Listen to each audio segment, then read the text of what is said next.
हमारे आपके घर की अगर कोई औरत, सुभान अल्लाह, माशाअल्लाह, तवज्जो रखना, उसके महीने में एक मर्तबा कपड़े खराब होते हैं, समझ गए, एस आता है, एमसी आती, वो उन दिनों नमाज नहीं पढ़ सकती, कुरान नहीं पढ़ सकती, क्योंकि वो नापाक होती है। वो खून जो आता है वो गंदा खून होता है, मसाला समझ रहे? और अगर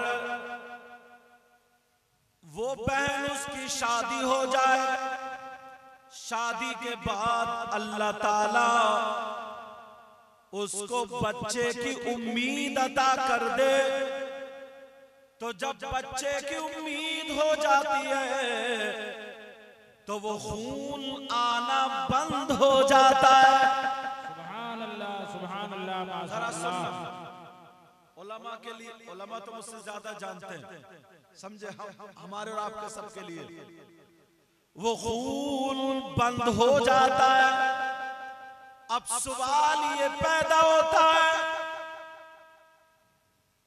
कि जब मां के पेट में अल्लाह ताला बच्चे की रूह डाल देता है, मां के पेट में जब बच्चे की रूह, उसके हाथ पांव बन गए, जब रूह आ गई, वो बच्चा मां के पेट में खाता क्या है, उसकी ग़िज़ा क्या है, जो बच्चा मां के पेट में है उसकी ग़िज़ा क्या है। अल्लाह ताला ने फरिश्ते की ड्यूटी वहीं पे लगा दी है। सुभान अल्लाह, सुभान अल्लाह। बड़ी बारीक बात चल रहा हूं ताकि शेर पूरा समझ में आ जाए। वो ड्यूटी लगा दी और अल्लाह ने अपनी कुदरत से मां के रहम से बच्चे के यहाँ पेट में एक पैप जोड़ देता है, जिसको नाल बोलते हैं। क्या जोड़ देता? मैं पैप बोलूं समझ लेना। पैप जोड़ देता है और वो जो माँ का गंदा खून होता था, अल्लाह तबारक व तआला अपनी कुदरत से उसके लिए वो रोजी बना देता है। सुभान अल्लाह, सुभान अल्लाह, माशाअल्लाह। उसका वो रिज़्क होता है। अब जरा गौर करो, तवज्जो करो। आप जब पैदा हुए उससे पहले मां के पेट में क्या खाते थे? रिज़्क क्या था? वही मां का खून। अल्लाह ने अपनी कुदरत से तुम्हारे लिए रिज़्क बनाया। मगर सैयदा फातिमा रज़ियल्लाहु ताला अन्हा को एमसी नहीं आती थी। सैयदा फातिमा को हैज नहीं आता था। सैयदा फातिमा को गंदा खून नहीं आता था। तो फिर फातिमा को जब खून नहीं आता था, नापाक नहीं होती थी, उस खून के जरिए वो खून नहीं आता था। अब मैं पूछना चाहता हूँ, हसन पेट में है तो हसन की खुराक क्या बना? खून तो आता ही नहीं।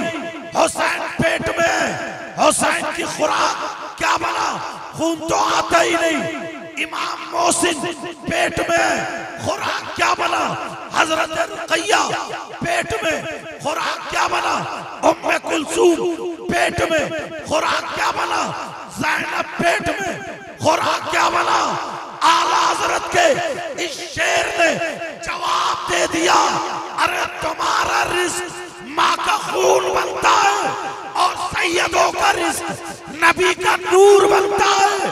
तभी तो कहा तेरी नस्ले पाक में है बच्चा बच्चा नूर का, तू है अहले नूर, तेरा सब घराना। नारे तकबीर, नारे रिसालत, उलमाए अहले सुन्नत। सुभान अल्लाह माशाअल्लाह, बहुत उम्दा। बात समझ में आई? जी हक है माशाअल्लाह, सुभान अल्लाह। बरकत अता फरमाए, जज़ाए खैर अता फरमाए। विक्स की गोली है ताकि गला खुशक ना हो। मालूम है उनको, क्योंकि रोजाना बोलते बोलते रोजाना आराम भी नहीं मिलता है। मैं तो अगर मुझे इतना पता होता ना इस टाइम नंबर आया तो मैं सो जाता, मगर पता था 10:30 बजे नंबर आएगा। मगर कोई बात नहीं है, न खुशी अच्छी न हुज़्नो मलाल अच्छा, खुदा जिस हाल में रखे वही हाल अच्छा। अच्छा सुभान अल्लाह माशाअल्लाह। इन्होंने भाई ने ये दी है, मगर मैं तकरीर करते वक्त पढ़ते वक्त कोई चीज मुंह में डालता नहीं। हाँ माफ करना, ये कबूल है। इंशाअल्लाह अगर नसीब में हुई तो बाद में ले लूंगा। तवज्जो रख के मेरी तरफ। तो अब अगर नाजिम साहब ने शेर कहा था ना, बहुत अच्छे अंदाज में समझा, अल्हम्दुलिल्लाह मजा हुआ नाजिम है। मगर ये जहन इस तरफ ना जाए कि जो खूबसूरत है, जो गोरे रंग का है, जिसका रंग साफ है, वही कामयाब है। आला हजरत का ये शेर इस तरफ हरगिज नहीं है। अगर कोई काले रंग का सैयद है तो वो भी नूरी है।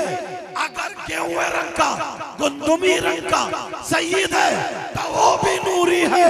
अगर वो सावले रंग का सैयद है तो वो भी नूरी है। गोरे रंग का सैयद है वो भी नूरी है। सैयदों की जड़ फातिमा का पेट है तो उनको ऐस नहीं आता था।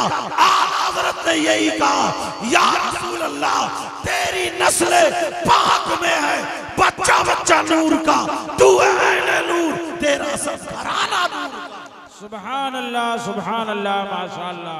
आला हजरत की बात आ गई है तो सुनो। क्या कहना। हजरत के एक शागिर्द हैं जिनका नाम सदरुल अफाजिल सैयद नईमुद्दीन मुरादाबादी है। सुभान अल्लाह सुभान एक अल्लाह। शागिर्द और है जिनका नाम मलिकुल उलमा अल्लामा ज़फरुद्दीन बिहारी।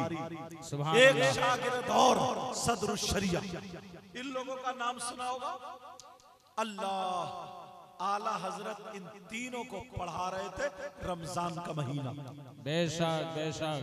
और ये हमारी तुम्हारी तरह मौलाना नहीं, आज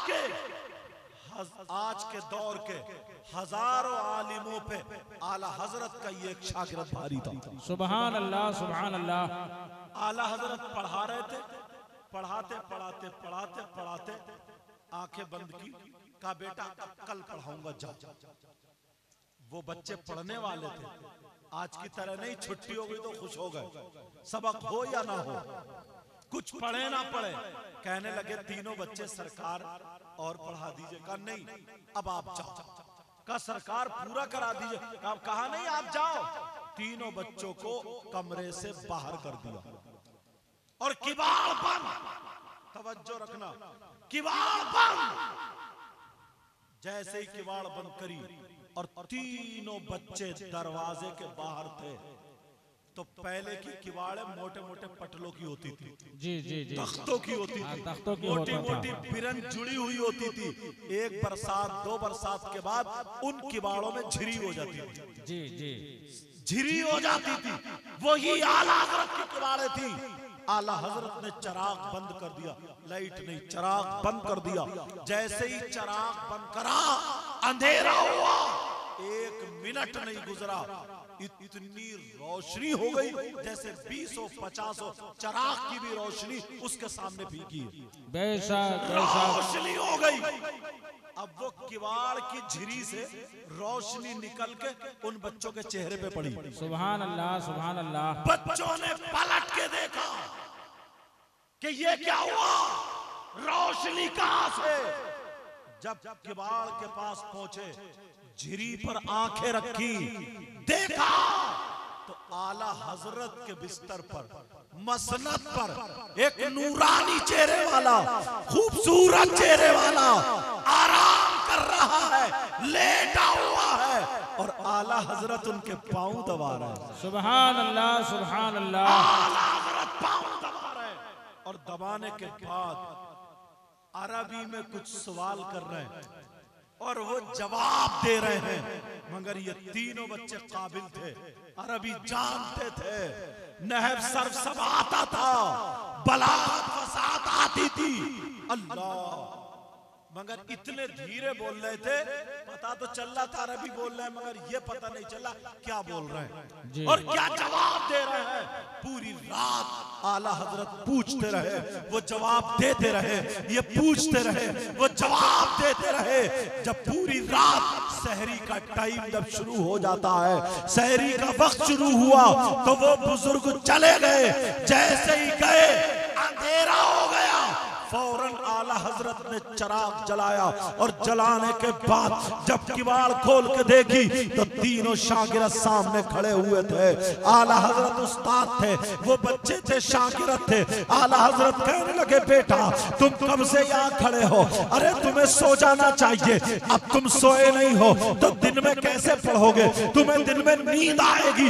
मगर आला हजरत को, मगर उन शागिर्दों को पता था कि हमारे आला हजरत सैयदों से बड़ा प्यार करते हैं, सैयदों से बड़ी मोहब्बत करते हैं। इन तीनों बच्चों में एक आले रसूल भी था, एक सैयदजादा भी था जिनका नाम सैयद नईमुद्दीन मुरादाबादी, वो भी मौजूद थे। इन तीनों बच्चों ने पकड़ करके, उन दोनों ने पकड़ के इन सैयद साहब को आगे कर दिया। आला हजरत की खासियत थी, डांटते डांटते नीचे नजरे को करते थे, फिर चेहरा देखते थे। तो इन्होंने इतनी देर में आले रसूल को आगे कर दिया। आला हजरत ने चेहरा उठा के देखा तो सैयद नईमुद्दीन मुरादाबादी सामने खड़े हैं। जैसे ही देखा आला हजरत का लहजा बदल गया और बदलने के बाद कहने लगे, अरे सैयदजादे, आले रसूल तुम्हारी रगों में फातिमी दूध है, तुम्हारी रगों में हैदरी खून है। ऐ आले रसूल, ऐ सैयदजादे, तुम्हें सो जाना चाहिए था, आराम कर लेते। ये लहजा बदल गया। इतने में तीनों बच्चे कहने लगे, एक दूसरे से बोलने लगे, जरा पूछो पूछो पूछो कौन थे? तो आला हजरत बोले, अरे क्या पूछो पूछो कौन थे, क्या कह रहे हो? तीनों बच्चे कहने लगे, सरकार ये बताएं, आपके बिस्तर पे जो लेटे थे और आप पाँव दबा रहे थे, ये बताएं कौन थे, ये बताएं किसके पाँव दबा रहे थे? बच्चे समझ गए थे आला हजरत ऐसे वैसे के पाँव तो नहीं दबा सकते, जरूर कोई ऊंची जात होगी। आला हजरत से कहा, सरकार बताए ये कौन थे? तो आला हजरत मुस्कुरा के कहते हैं, क्या तुम्हें मालूम नहीं है? तुम क्या समझ रहे हो? अरे जब तुम्हारी गाड़ी अटकती है तो अहमद रजा निकालता है, और जब अहमद रजा की अटकती है तो बगदाद का बड़ा पीर अब्दुल कादिर जीलानी निकालता है। अरे ये गौसे पाक अब्दुल कादिर जीलानी